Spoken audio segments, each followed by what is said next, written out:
Olá a todos, é um prazer estar com vocês aqui no Sapphire Now Converge. Meu nome é Paulo Silvestre, eu sou consultor de mídia, cultura e transformação digital e sou diretor de inovação e projetos da agência Drift Digital. Hoje eu quero conversar com vocês para trazer uma visão sobre os desafios apresentados às pequenas e médias empresas no nosso cotidiano, mas particularmente nesse momento de distanciamento social que foi imposto a todos nós, a toda a sociedade, por essa pandemia de Covid-19. Tá? E eu não quero aqui, de maneira nenhuma, dourar a pílula, tá? Não vou dizer que as coisas são simples e que a gente vai encontrar uma fórmula mágica para dar tudo certo. Não é nada disso, tá? O momento é um momento de dificuldade, mas o que eu quero conversar com vocês e propor, inclusive, uma reflexão é que nesse momento de tanta dificuldade, de tanta angústia até para muitos gestores, para muitas empresas, nós podemos encontrar também grandes oportunidades. Mas isso daí é uma coisa que só vai acontecer se a gente estiver disposto a sair da nossa zona de conforto. Vamos falar por que, afinal de contas, a gente tem que fazer as coisas de uma maneira diferente.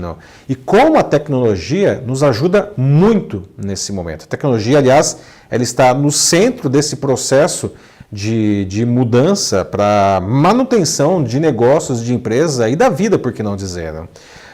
Por outro lado, apesar de toda essa dor que a gente está passando, esse também é um momento de grande aprendizado. Se considerar que nós estamos aí, não é tanto tempo, não faz uns 2, 3 meses no máximo, nesse distanciamento social que agora a gente começa a falar, talvez, em flexibilizar as regras de distanciamento, mas é uma coisa que vai demorar muito ainda, a gente vai sentir esse impacto ao longo de todo esse ano, tá? Apesar de fazer só esses 3 meses, parece que isso já fossem 3 anos, dado a profundidade dessas mudanças que estão sendo impostas para a gente. Só que muitas coisas a gente está aprendendo com isso daí, aprendendo às vezes na marra até, não? Como diz o ditado, se você não aprende pelo amor, você aprende pela dor, né? Então, são vários aprendizados que nós estamos tendo agora e que a gente vai levar isso para sempre, tá? Quando tudo voltar ao normal, né, se é que dá para dizer que as coisas voltarão ao normal em algum momento, né? Acredito que não, são coisas diferentes, tá? E muitas coisas que nós estamos aprendendo agora, que nós estamos tendo que passar nesse momento, elas vão servir para a gente, tá? Bom, eu estou online já há bastante tempo, estou online desde 1987, uma época em que a maioria das pessoas sequer sabia para que servia um computador, não, e muito menos estar online. Não. Eu tive privilégio aí de ter essa experiência tão cedo, porque na época a Telebrás, que ainda era estatal, eles estavam testando o primeiro sistema de uma rede telemática, como se dizia na época, não? Que era o projeto Ciranda, não? Que rodava a incríveis 240 bps, não? A gente mede as nossas conexões em muitos megabits por segundo, não? Lá era 240 e nada mais, não? 240 bps, não? 0,0002 mega. Não?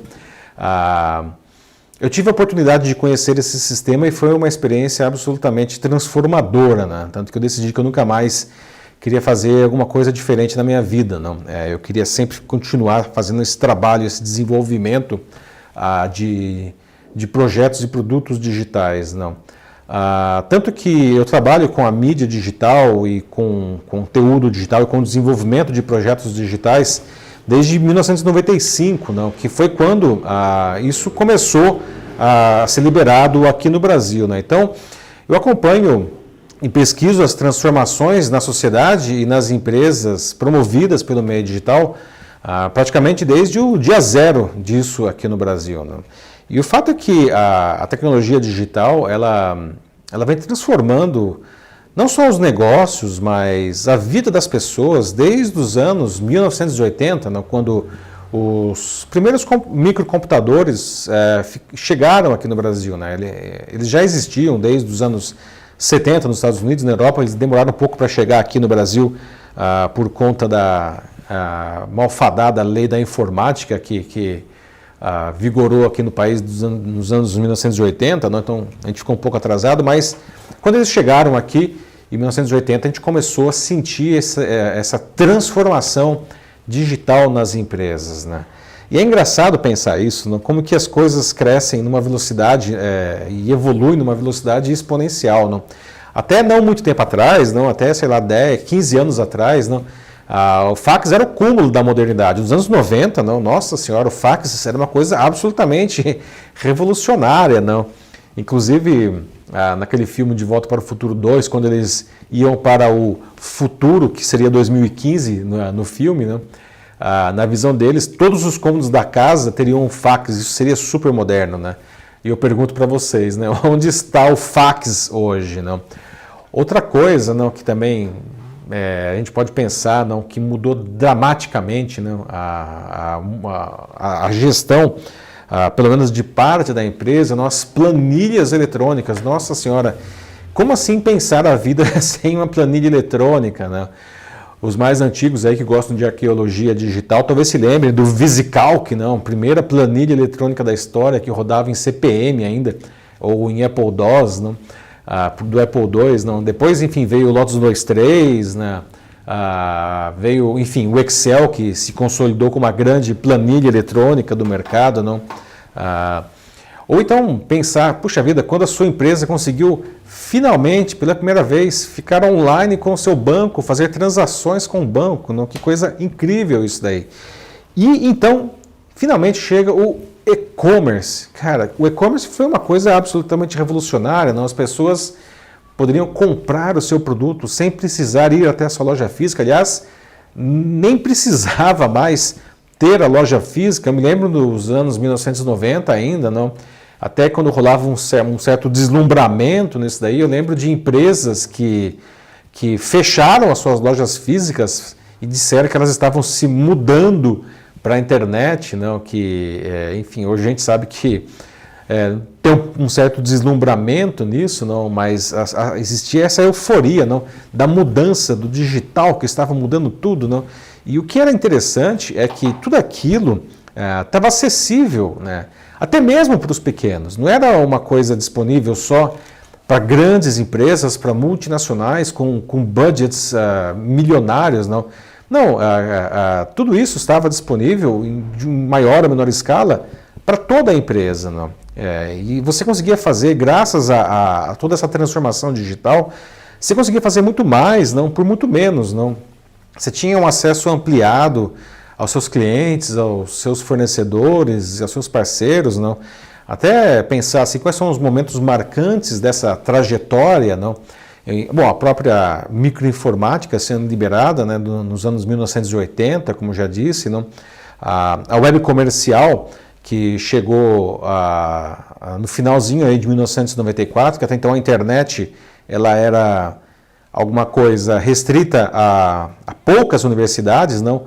E no final de 94 a internet ela foi liberada para o cidadão comum e para empresas, não? Devagarzinho no começo, mas enfim, esse negócio se acelerou rapidamente, não? Outra coisa, as redes sociais, não? Que começaram a ganhar mais força, não? Mais volume aí, lá pela virada do ano 2000, e aqui no Brasil isso daí foi marcado pelo Orkut, não? Em 2001, que se transformou numa grande rede social. Aliás, o Brasil era um dos países, aliás, era o país com mais usuários dessa rede social, o Orkut, não? Depois vieram tantas outras, não? Enfim. O iPhone, que foi lançado em 2007, seguido depois por todos os Androids, não?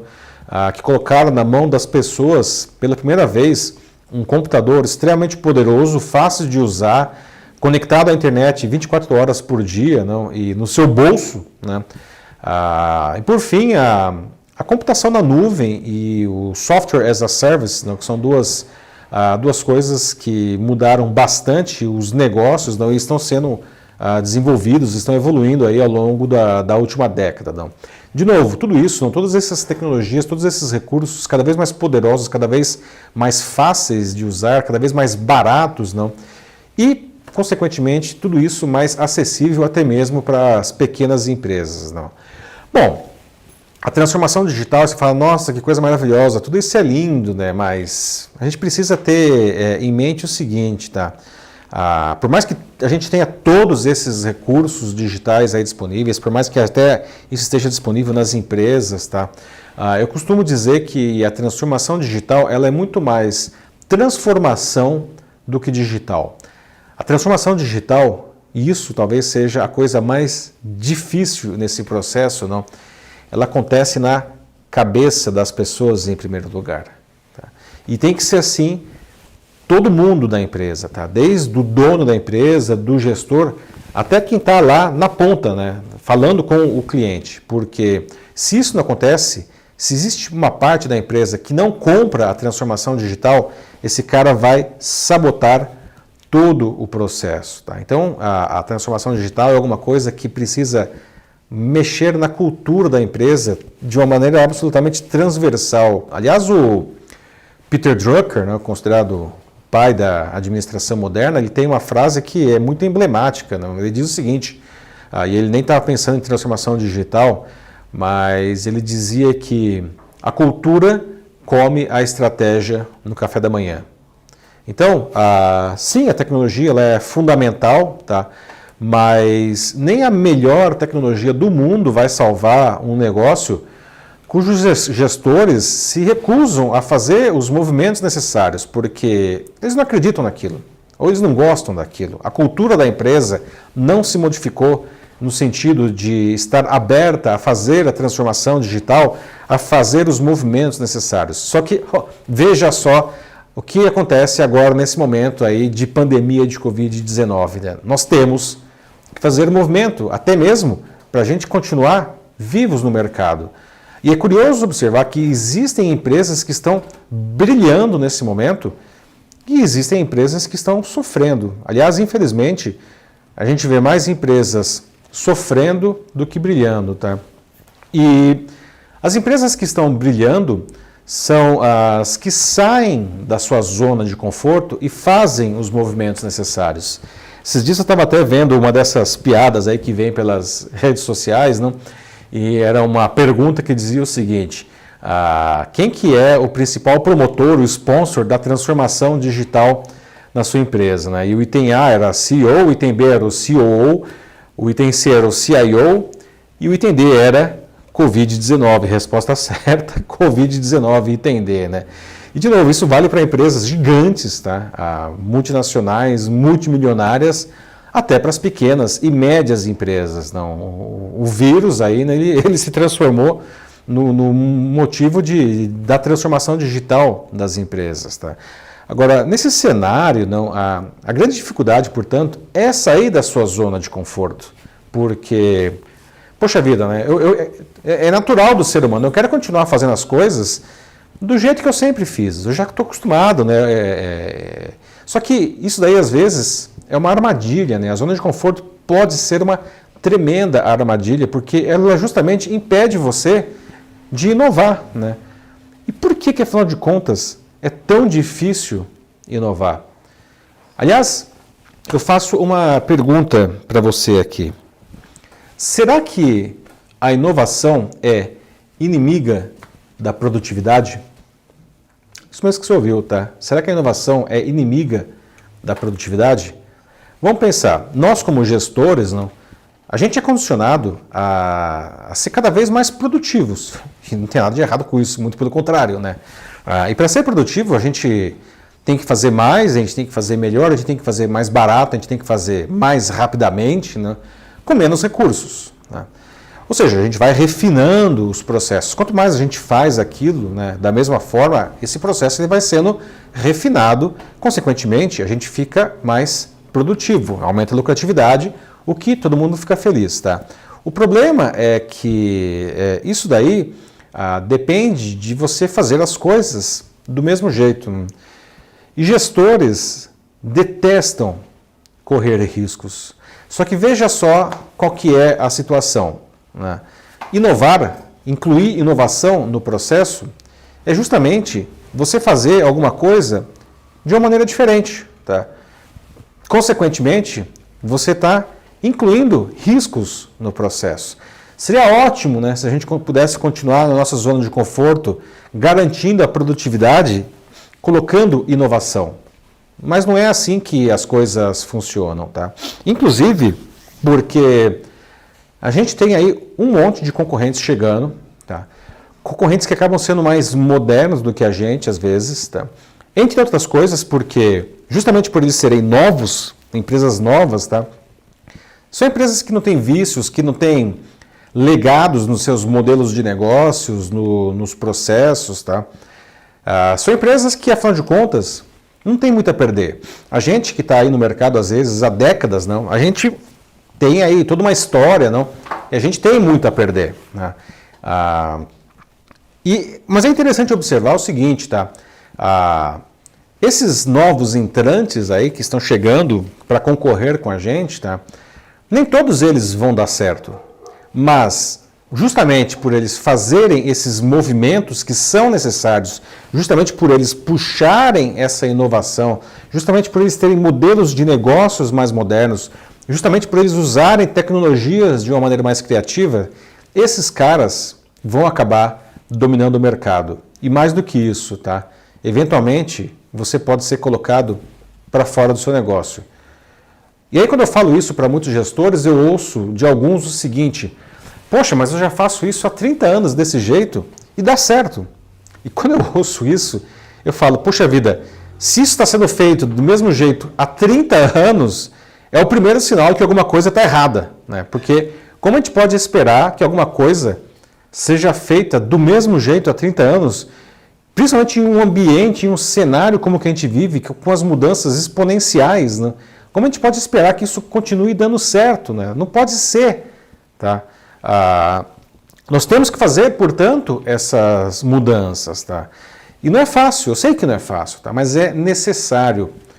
O Tom Peters, que é um guru da administração, né? Ele tem uma frase que eu acho muito interessante, que ele diz que o fracasso é uma medalha de honra, porque ele indica que você tentou fazer alguma coisa. A única maneira de você não errar, que é o que as empresas desejam, os gestores desejam, o pessoal quer correr, não quer correr riscos, não. Então, a única maneira de você não errar é você não tentar, ou seja, fica quietinho aí fazendo as coisas do mesmo jeito, porque assim, né, não está correndo risco, né, não vou errar, né, tá tudo lá do jeito que eu sempre fiz.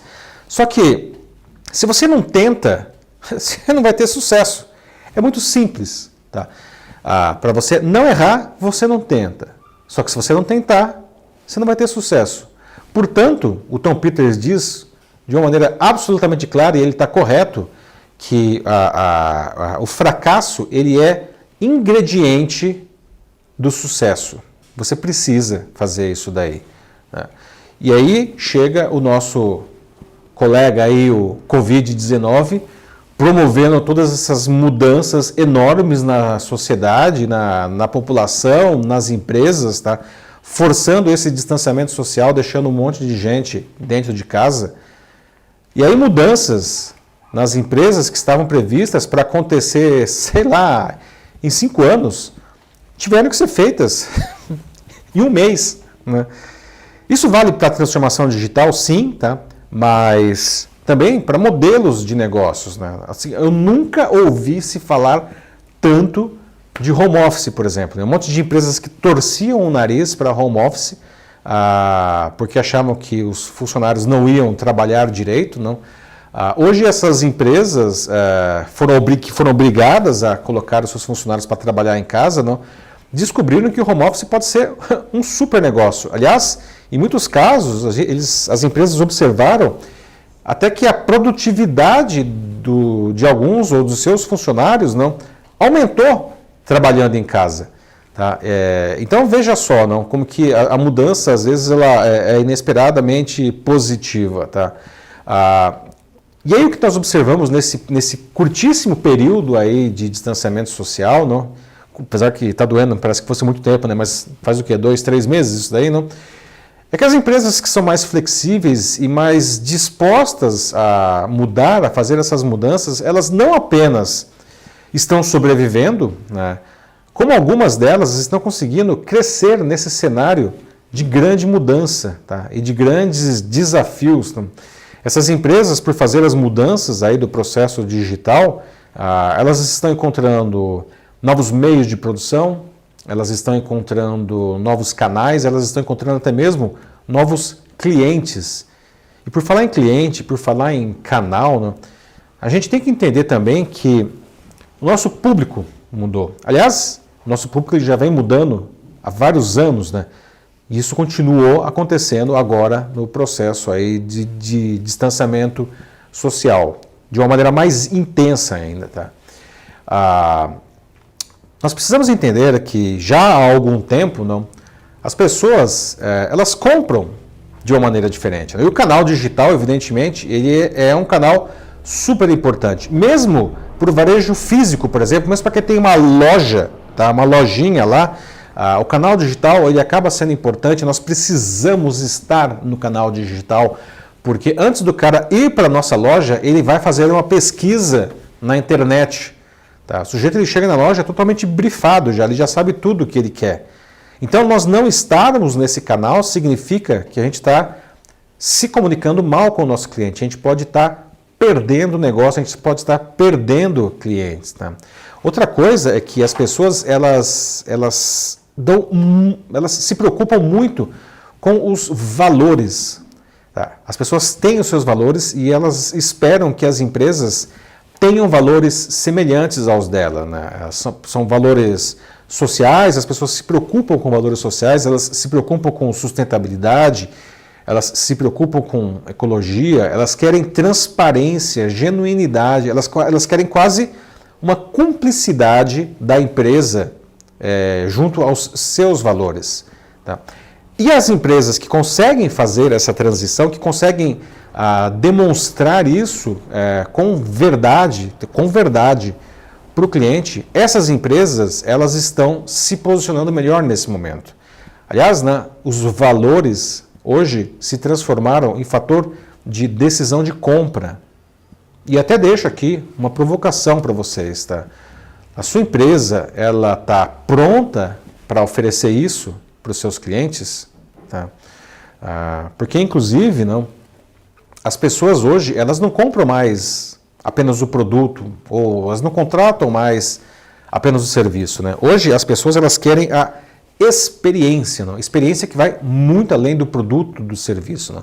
Experiência é todo o contato que essa pessoa tem, que o nosso cliente tem, que o nosso público tem com a nossa marca desde o primeiro momento, desde antes até de ele ser o nosso cliente. Né? E claro, quando ele está usando o nosso produto, mas depois até o pós-venda, tudo isso é experiência. Não? A gente vive na economia da experiência. Isso é tão importante que foi o tema da abertura do Sapphire Now da SAP que aconteceu no ano passado lá em Orlando. Né? E foi também para quem esteve no SAP Now aqui no Brasil, em setembro do ano passado, também foi o tema de abertura do evento. Né? Nós vivemos na economia da experiência. Isso é tão verdade que eu vejo muitos negócios que têm bons produtos mesmo, dando errado. Porque, apesar do produto ser bom, eles não conseguem, no geral, assim, não ampliar, de uma maneira ampla, oferecer essa tal de experiência positiva, tá, para o seu público, tá? Que é o que as pessoas realmente querem. Então, eu vejo empresas com produtos excelentes sofrendo no mercado, tá? Porque elas não entendem esse movimento do público.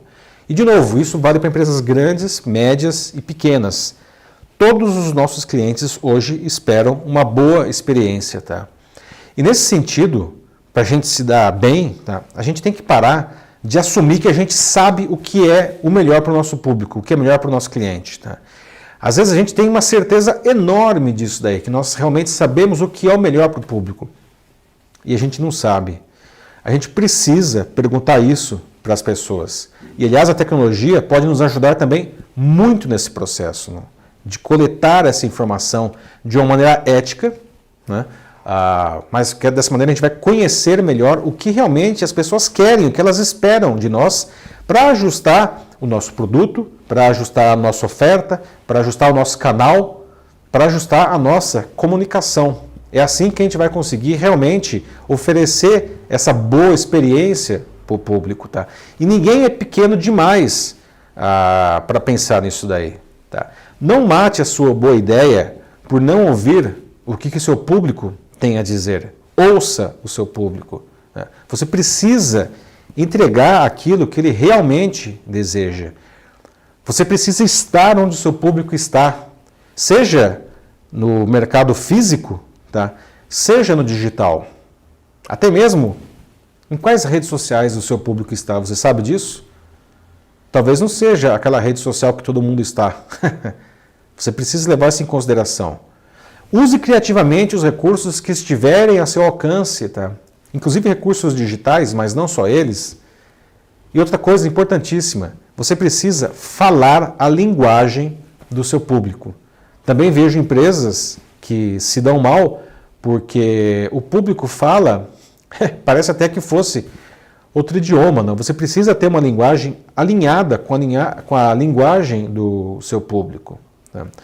E nesse processo todo de transformação, e particularmente nesse momento que a gente está vivendo, não, a gente tem que ser resiliente, tá? Porque resiliência, né, e adaptabilidade são dois valores que já eram importantes e que agora eles são absolutamente determinantes. Tá?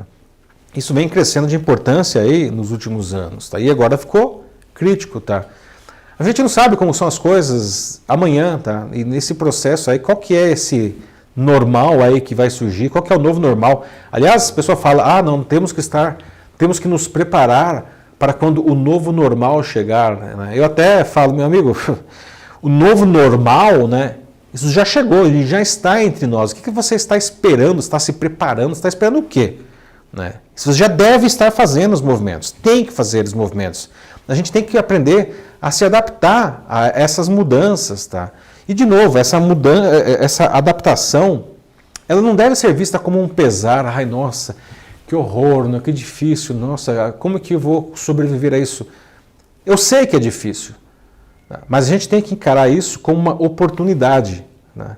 A gente está sendo empurrado por isso daí, é verdade, tá? Mas encaremos isso como uma oportunidade e não com pesar. Né? A gente precisa ter a nossa mente e o nosso coração também abertos.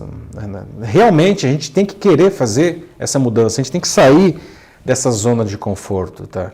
A gente tem que superar, aliás, o medo não, que esse momento cria. Quem não está com medo? Né? Só que o medo é um sentimento paralisante, né? Ele faz a gente ficar quieto, faz a gente ficar escondido, então, para ver se de repente não percebem que a gente está ali, não, e aí a gente vai conseguir, enfim, seguir adiante, chegar lá na frente. Tá? Só que isso daí, por ser paralisante, justamente, é tudo que a gente não deve fazer nesse momento. Porque como a gente viu, né, a gente precisa inovar, e é uma oportunidade. Ficar escondido é justamente o que a gente não tem que fazer. É hora de a gente se movimentar com consciência, né? Sem deslumbramento, tá? Pé no chão, mas tem que fazer um movimento. Tá? E a tecnologia, ela está aí para ajudar a gente. Tecnologia que está cada vez mais poderosa, cada vez mais barata, cada vez mais flexível. Tá? A tecnologia que, aliás, o nosso cliente está usando. Tá? Como nós vamos deixar de aproveitar esse recurso? De novo, tá, gente? Ninguém é pequeno demais para aproveitar isso. Ninguém é pequeno demais para pensar nisso. Isso é uma tremenda oportunidade que está sendo oferecida para a gente. Então, vamos mudar a nossa cabeça e vamos crescer aí nessa adversidade. Então, é isso que eu queria compartilhar com vocês. Novamente, agradeço a oportunidade de estar com todos aqui no Sapphire Now Reimagine, tá? Que, aliás, já é também um grande sinal de mudança positiva que essa tudo isso que a gente está vivendo nos trouxe. Eu sou Paulo Silvestre, consultor de mídia, cultura e transformação digital. Um abraço para vocês. Até mais.